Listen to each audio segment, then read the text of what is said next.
आज Harare sports club के खूबसूरत और ऐतिहासिक मैदान पर आईसीसी अंडर-19 विश्व कप 2026 का सबसे बड़ा और खिताबी मुकाबला भारत और इंग्लैंड के बीच शुरू हुआ, जहां भारतीय कप्तान आयुष महात्रे ने टॉस जीतकर पहले बल्लेबाजी करने का एक अत्यंत साहसी और आक्रामक निर्णय लिया ताकि वे फाइनल के दबाव में एक विशाल स्कोर खड़ा कर सकें। भारत की ओर से आरोन जॉर्ज और युवा सनसनी वैभव सूर्यवंशी की सलामी जोड़ी पारी का आगाज करने के लिए मैदान पर उतरी, जहां इंग्लैंड के मुख्य तेज गेंदबाज सेबेस्टियन मॉर्गन पहले ओवर में अपनी सटीक स्विंग गेंदबाजी के साथ आक्रमण पर तैनात हुए। भारत की शुरुआत बहुत ही सकारात्मक रही, जहां आरोन जॉर्ज ने पहले ही ओवर में एक शानदार चौका जड़कर टीम का खाता खोला, लेकिन इंग्लैंड को पहली सफलता खेल के चौथे ओवर में मिली, जब एलेक्स ग्रीन चौथे ओवर में अपनी तेज गेंदबाजी के साथ आक्रमण पर आए और उन्होंने आरोन जॉर्ज को पवेलियन भेज दिया। आरोन जॉर्ज हवा में ड्राइव शॉट खेलने के प्रयास में 11 गेंदों पर 9 रन बनाकर आउट हो गए। उनकी इस पारी में 2 शानदार चौके शामिल थे। हरारे स्पोर्ट्स क्लब के सुरम्य मैदान पर जब आरोन जॉर्ज पवेलियन की ओर लौट गए तो इंग्लैंड के खिलाड़ियों को लगा कि उन्होंने मैच पर पकड़ बना ली है, लेकिन उन्हें इस बात का अंदाजा नहीं था कि भारतीय कप्तान आयुष महात्रे आज एक अलग ही इरादे के साथ मैदान पर उतरे हैं। आयुष महात्रे ने क्रीज पर कदम रखते ही वैभव सूर्यवंशी के साथ मिलकर एक ऐसी जुगलबंदी शुरू की जिसने इंग्लैंड के पूरे गेंदबाजी आक्रमण को तहस नहस कर दिया और मैदान पर रनों का एक ऐसा भीषण सैलाब उमड़ पड़ा जिसे रोकना किसी के वश में नहीं था। वैभव सूर्यवंशी तो आज जैसे एक अलग ही ग्रह के बल्लेबाज नजर आ रहे थे और उन्होंने खेल के 8वें ओवर में जब जेम्स मिंटो 8वें ओवर में अपनी तेज गेंदबाजी के साथ आक्रमण पर तैनात हुए तो वैभव ने उनकी गेंदों की बखिया उधेड़ते हुए एक प्रलयकारी और 3 कड़क चौके जड़कर मैच का रुख पूरी तरह से भारत के पक्ष में मोड़ दिया।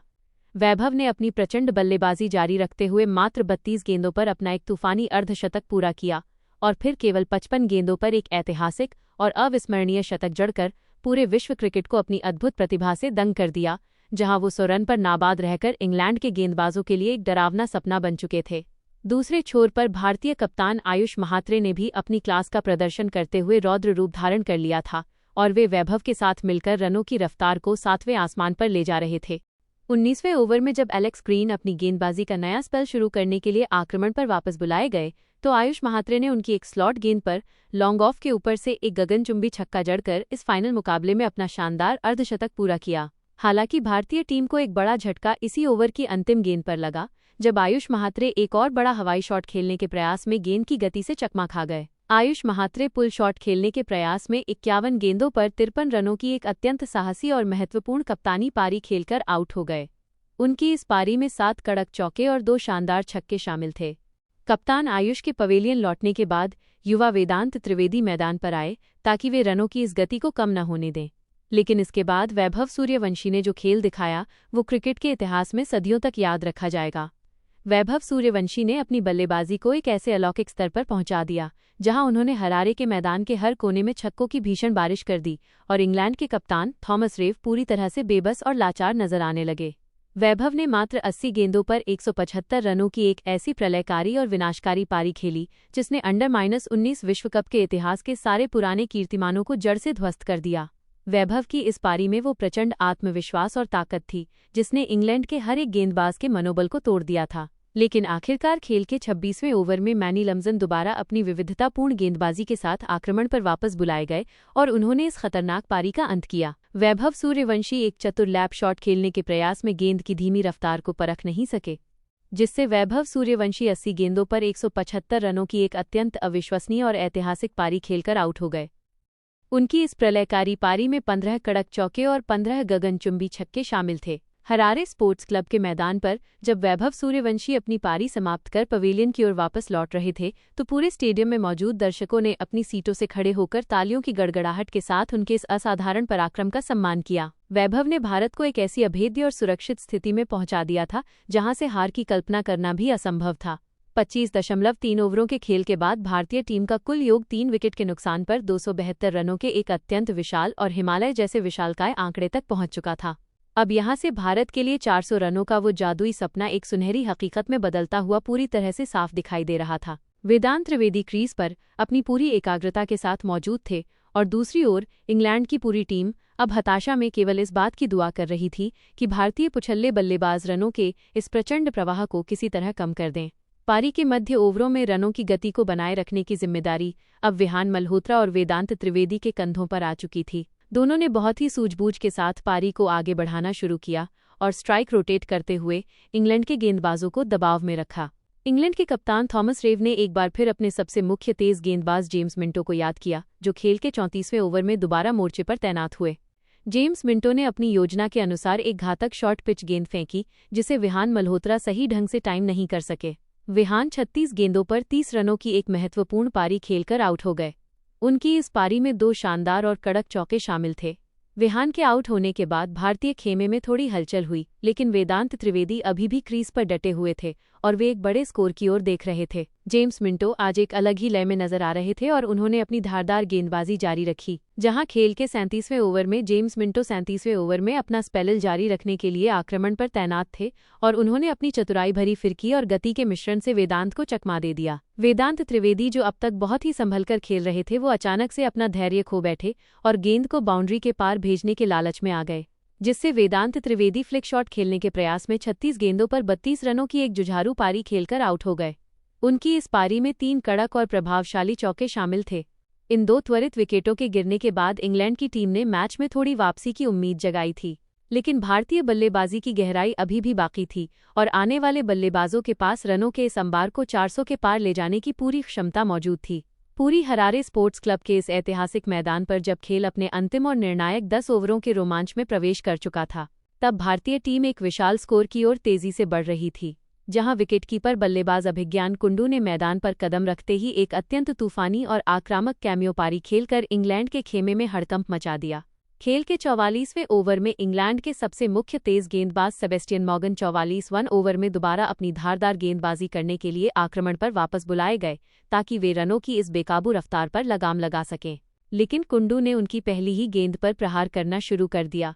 हालांकि इसी ओवर की दूसरी गेंद पर अभिज्ञान कुंडू अपनी इसी आक्रामकता का शिकार हो गए और वो एक चतुर लैप शॉट खेलने के प्रयास में गेंद की गति से पूरी तरह चकमा खा गए, जिससे अभिज्ञान कुंडू 31 गेंदों पर 40 रनों की एक अत्यंत तेज और प्रभावकारी पारी खेलकर आउट हो गए। उनकी इस संक्षिप्त मगर महत्वपूर्ण पारी में 6 शानदार चौके और एक गगनचुंबी शामिल था। अभिज्ञान कुंडू के आउट होने के बाद भी रनों का प्रवाह कम नहीं हुआ, क्योंकि भारत के पुच्छ बल्लेबाजों ने भी अपनी जिम्मेदारी को बखूबी समझा और टीम के योग में बहुत ही उपयोगी योगदान दिया। जहां आरएस अम्बरीश ने कुछ आकर्षक शॉट्स लगाकर दर्शकों का भरपूर मनोरंजन किया। खेल के 46वें ओवर में जेम्स मिंटो 46वां ओवर में अपनी गेंदबाजी का नया स्पेल डालने के लिए मोर्चे पर तैनात हुए और उन्होंने अपनी एक आग उगलती हुई सटीक यॉर्कर पर आरएस अम्बरीश को क्लीन बोल्ड कर दिया, जिससे आरएस अम्बरीश एक डैप शॉट खेलने के प्रयास में 24 गेंदों पर 18 रनों की एक संयमित पारी खेलकर आउट हो गए। उनकी इस जुझारू पारी में 2 कड़क चौके शामिल थे। इंग्लैंड की टीम अब राहत की सांस ले रही थी, लेकिन उन्हें क्या पता था कि कनिष्क चौहान के रूप में अभी एक बड़ा तूफान आना बाकी है, जो भारत के स्कोर को 400 के पार ले जाएगा। पारी के बिल्कुल अंतिम और सांस रोक देने वाले क्षणों में कनिष्क चौहान ने अपनी विध्वंसक बल्लेबाजी से स्टेडियम में मौजूद हर एक दर्शक को रोमांचित और मंत्रमुग्ध कर दिया। जहां खेल के अंतिम 50वें ओवर में जेम्स मिंटो 50वें ओवर में अपनी गेंदबाजी का अंतिम स्पेल डालने के लिए मोर्चे पर तैनात हुए थे। कनिष्क चौहान ने जेम्स मिंटो की गेंदों की रफ्तार का ऐसा निर्दयी इस्तेमाल किया कि उन्होंने अंतिम ओवर की शुरुआती गेंदों पर 2 कड़क चौके और एक गगनचुंबी झड़कर पूरे विश्व क्रिकेट को अपनी ताकत का परिचय दिया और भारत के स्कोर को 400 रनों के ऐतिहासिक और अभेद्य आंकड़े के पार पहुंचा दिया, जहां वो 20 गेंदों पर 37 रनों की एक अत्यंत आक्रामक पारी खेलकर नाबाद लौटे। इसी घामाघामी के बीच खेल के 49वें ओवर में एक और विकेट गिरा, जब हेनिल पटेल दूसरा रन चुराने के प्रयास में 7 गेंदों पर 5 रनों की एक छोटी पारी खेलकर आउट हो गए। उनकी इस पारी में कोई भी बाउंड्री शामिल नहीं थी और वो बदकिस्मती से रन आउट हो गए। भारतीय अंडर 19 टीम ने निर्धारित 50 ओवरों के खेल की समाप्ति के बाद 9 विकेट के नुकसान पर 411 रनों का एक अत्यंत विशाल और हिमालय जैसा अभेद्य स्कोर खड़ा किया, जहां दीपेश देवेंद्रन 0 रन पर नाबाद लौटे और उन्होंने दूसरे छोर पर कनिष्क का बखूबी साथ निभाया। हरारे स्पोर्ट्स क्लब के इस पवित्र मैदान पर भारत ने एक ऐसा ऐतिहासिक स्कोर बनाया था जिसने इंग्लैंड की युवा टीम को मनोवैज्ञानिक रूप से पारी शुरू होने से पहले ही बैकफुट पर धकेल दिया था और वैभव सूर्यवंशी की वो 175 रनों की अलौकिक पारी अब क्रिकेट के इतिहास में स्वर्ण अक्षरों में दर्ज हो चुकी थी। 412 रनों का ये लक्ष्य किसी भी टीम के लिए एक डरावना सपना साबित हो सकता था। जहां भारतीय प्रशंसकों का शोर अब पूरे हरारे में गूंज रहा था और टीम इंडिया अब विश्व विजेता बनने के बेहद करीब नजर आ रही थी। तो दोस्तों, अब यहां से सवाल यह उठता है कि क्या इंग्लैंड की यह युवा और अनुभवहीन टीम भारत के इस पहाड़ जैसे लक्ष्य का पीछा करने का साहस दिखा पाएगी, या फिर भारतीय गेंदबाज अपनी घातक गेंदबाजी से इस फाइनल को एकतरफा बना देंगे। हरारे स्पोर्ट्स क्लब के इस खूबसूरत मैदान पर जब इंग्लैंड अंडर 19 की टीम 412 रनों के विशाल और हिमालय जैसे असंभव लक्ष्य का पीछा करने मैदान पर उतरी तो पूरे स्टेडियम में एक जबरदस्त रोमांच की लहर व्याप्त थी। इंग्लैंड की ओर से बेन डॉकिंस और जोसेफ मूर्स की सलामी जोड़ी पारी का आगाज करने के लिए क्रीज पर आई, जहां भारतीय तेज गेंदबाज हेनिल पटेल पहले ओवर में अपनी घातक स्विंग गेंदबाजी के साथ आक्रमण पर तैनात हुए। भारत को पहली बड़ी सफलता खेल के 5वें ओवर में मिली, जब आरएस अमरीश 5वें ओवर में अपनी तेज रफ्तार गेंदबाजी के साथ आक्रमण पर वापस बुलाए गए और उन्होंने जोसेफ मूर्स को क्लीन बोल्ड कर दिया। जोसेफ मूर्स कट शॉट खेलने के प्रयास में 16 गेंदों पर 17 रन बनाकर आउट हो गए। उनकी इस पारी में 4 शानदार चौके शामिल थे। जोसेफ मूर्स के आउट होने के बाद बेन मेयर्स मैदान पर आए और उन्होंने बन डॉकिंस के साथ मिलकर भारतीय गेंदबाजों पर प्रलयकारी प्रहार करना शुरू कर दिया, जिससे रनों की रफ्तार अचानक से बढ़ गई। खेल के 11वें ओवर में दीपेश देवेंद्रन 11वें ओवर में गेंदबाजी करने के लिए मोर्चे पर तैनात हुए, जहां बेन मेयर्स ने उनकी गेंदों पर 2 कड़क चौके जड़कर अपने इरादे साफ कर दिए थे। हालांकि भारत को दूसरी सफलता खेल के 13वें ओवर में मिली, जब स्पिनर खिलन पटेल 13वें ओवर में अपनी फिरकी गेंदबाजी के साथ आक्रमण पर तैनात हुए और उन्होंने बेन मेयर्स को पवेलियन भेज दिया। Ben Meyers reverse sweep shot खेलने के प्रयास में 28 गेंदों पर 45 रन बनाकर आउट हो गए। उनकी इस आतिशी पारी में 7 कड़क चौके और 2 शानदार शामिल थे। हरारे स्पोर्ट्स क्लब के मैदान पर जब इंग्लैंड की टीम रनों के विशाल पहाड़ जैसे लक्ष्य का पीछा करते हुए संघर्ष कर रही थी, तब कप्तान थॉमस रेव स्वयं जिम्मेदारी संभालने के लिए क्रीज पर आए और उन्होंने आते ही भारतीय स्पिनरों पर दबाव बनाने की आक्रामक रणनीति अपनाई। खेल के 16वें ओवर में भारतीय रहस्यमयी स्पिनर कनिष्क चौहान 16वें ओवर में अपनी जादुई फिरकी और सटीक गेंदबाजी के साथ मोर्चे पर तैनात हुए ताकि वे रनों की रफ्तार पर अंकुश लगा सकें, लेकिन थॉमस रेव ने उनकी पहली ही कुछ गेंदों पर प्रलयकारी प्रहार करना शुरू कर दिया। थॉमस रेव ने अपनी बेहतरीन टाइमिंग और फुटवर्क का इस्तेमाल करते हुए कनिष्क चौहान की गेंदों पर 2 कड़क और बिजली की रफ्तार वाले चौके झड़े और फिर एक शानदार हवाई शॉट के जरिए एक विशाल झड़कर स्टेडियम में मौजूद दर्शकों को रोमांचित कर दिया। कनिष्क चौहान ने इस हमले के बाद तुरंत अपनी लेंथ और गति में बहुत ही सूक्ष्म बदलाव किया और खेल के 18वें ओवर में थॉमस रेव को अपनी चतुराई भरी फिरकी के जाल में पूरी तरह से उलझा दिया। थॉमस रेव गेंद की टर्न को भांपने में भारी चूक कर गए और वह एक बड़ा हवाई शॉट खेलने के प्रयास में 18 गेंदों पर 31 रनों की एक संक्षिप्त मगर अत्यंत आक्रामक पारी खेलकर आउट हो गए। उनकी इस पारी में 4 शानदार चौके और एक गगनचुंबी शामिल था। कप्तान थॉमस रेव के आउट होते ही भारतीय टीम का आत्मविश्वास 7वें आसमान पर पहुंच गया और इसके बाद भारतीय कप्तान आयुष महात्रे ने स्वयं जिम्मेदारी संभालते हुए खेल के 21वें ओवर में अपनी फिरकी गेंदबाजी के साथ मोर्चे पर तैनात हुए ताकि वे इंग्लैंड की पारी को जल्द समाप्त कर सकें। आयुष महात्रे ने अपनी स्पेल की पहली ही गेंद पर अपनी फुर्ती का परिचय दिया और क्षेत्र रक्षण के दौरान अद्भुत तालमेल दिखाते हुए रफी अल्बर्ट को रन आउट कराने में बहुत ही निर्णायक भूमिका निभाई। रफी अल्बर्ट क्रीज पर संघर्ष कर रहे थे और वो एक जोखिम भरा रन लेने के प्रयास में 2 गेंदों पर 0 रन बनाकर आउट हो गए। उनकी इस पारी में कोई भी बाउंड्री शामिल नहीं थी और वो बिना खाता खोले ही पवेलियन लौट गए। भारतीय टीम की ये सफलता यही नहीं रुकी, क्योंकि इसी घातक ओवर में आयुष महात्रे ने अपनी जादुई फिरकी से इंग्लैंड के जमे हुए बल्लेबाज बेन डॉकिंस को भी छका दिया। बेन डॉकिंस, जो अब तक बहुत ही संभलकर और शानदार बल्लेबाजी कर रहे थे, वह आयुष की एक फ्लाइटेड गेंद पर बड़ा शॉट खेलने के लालच में आ गए और गेंद सीधे खेलन पटेल के सुरक्षित हाथों में समा गई। बेन डॉकिंस एक बड़ा लॉफ्टेड शॉट खेलने के प्रयास में 56 गेंदों पर 66 रनों की एक अत्यंत जुझारू और प्रभावशाली पारी खेलकर आउट हो गए। उनकी इस शानदार अर्धशतकीय पारी में 7 शानदार चौके और 2 गगनचुंबी शामिल थे। इंग्लैंड की पारी अब पूरी तरह से लड़खड़ा चुकी थी और खेल के 22वें ओवर में दीपेश देवेंद्रन 22वें ओवर में दोबारा गेंदबाजी करने के लिए आक्रमण पर तैनात हुए, जहां उन्होंने 2 गेंदों पर 2 विकेट लेकर इंग्लैंड की कमर तोड़ दी। फरहान अहमद रक्षात्मक शॉट खेलने के प्रयास में 2 गेंदों पर 1 रन बनाकर आउट हो गए। उनकी इस पारी में कोई बाउंड्री शामिल नहीं थी। अगली ही गेंद पर सेबेस्टियन मॉर्गन भी पवेलियन लौट गए, क्योंकि वो ड्राइव शॉट खेलने के प्रयास में 2 गेंदों पर 0 रन बनाकर आउट हो गए। उनकी इस पारी में कोई चौका या शामिल नहीं था। इस कठिन स्थिति में काले फॉल्कनर ने एक अविश्वसनीय और अकेले दम पर संघर्षपूर्ण पारी खेली, जहां उन्होंने खेल के 29वें ओवर में आयुष महात्रे 29वें ओवर में गेंदबाजी कर रहे थे और कालेब ने जड़कर अपना अर्धशतक पूरा किया।